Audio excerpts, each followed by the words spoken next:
Life was chaotic when I was young. A lot of domestic violence, a lot of gang stuff going on in our home, a lot of selling drugs, a lot of crime, just a lot of violence. I never wanted to be a part of any gang as a kid.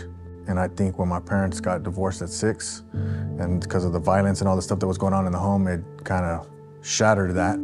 But as I got older, I started getting drawn to that, I guess, to replace my family. If my family wasn't gonna be a certain way towards me, or I didn't feel accepted or loved, I was gonna find it in the streets. I'm making my own family now, and I'm gonna take care of them, and they're gonna take care of me. So I was living in Salinas, and my grandfather's a pastor of a church. I was still selling drugs. They had no clue I had drugs and guns in their home. And before I had left Pastor Robles, my grandfather pleaded with me.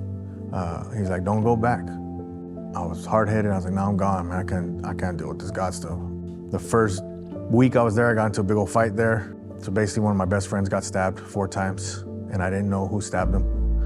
I went after the person who I thought stabbed him, and somebody else stabbed that person. I was gonna leave. And then I see my friend on the ground bleeding, and I stay there with my best friend.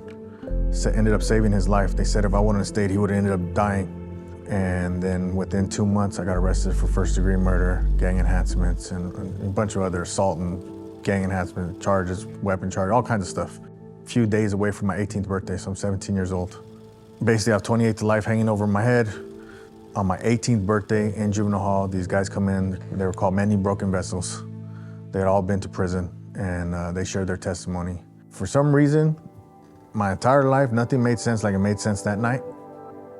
Seeing those guys, I felt like I could identify with them. They did the altar call, and I gave my life to the Lord that night. I was like, God, I don't know, I don't want any change. I still got a lot of stuff that I want to do that's bad, not right. But if I'm gonna change, or I'm gonna give my life to you, then you're gonna have to change me, and you're gonna have to fix this, because I don't know what to do. You know I didn't kill this guy, man. I go back and forth to fitness hearings. They say they're gonna try me as an adult. I go to pick my jury, and they offer my attorney voluntary manslaughter and gang enhancements for me. And I told him I don't want to take it. And my attorney's like, the only way anybody that has a life sentence gets out is in a pine box. So you should go back and think about this for 2 weeks. So I went in and I said, all right, I'm gonna take the deal. I ended up serving 12 years total. I get released June 26, 2011. Started preparing the way long before I ever got out. I get to help people get off drugs. Heroin, fentanyl, methamphetamine, and I have a team of, 14 to 20 people, and all of them have their own testimonies and stories of where they've come from, so it's pretty cool. Those are all things that I prayed for while I was in prison. Give me a good job, let me be somewhere where I can help people out and do something good, And all those prayers have been answered.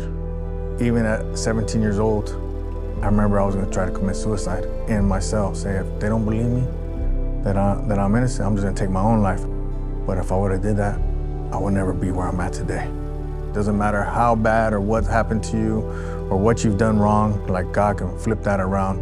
God can turn a big mess into a message and give people hope,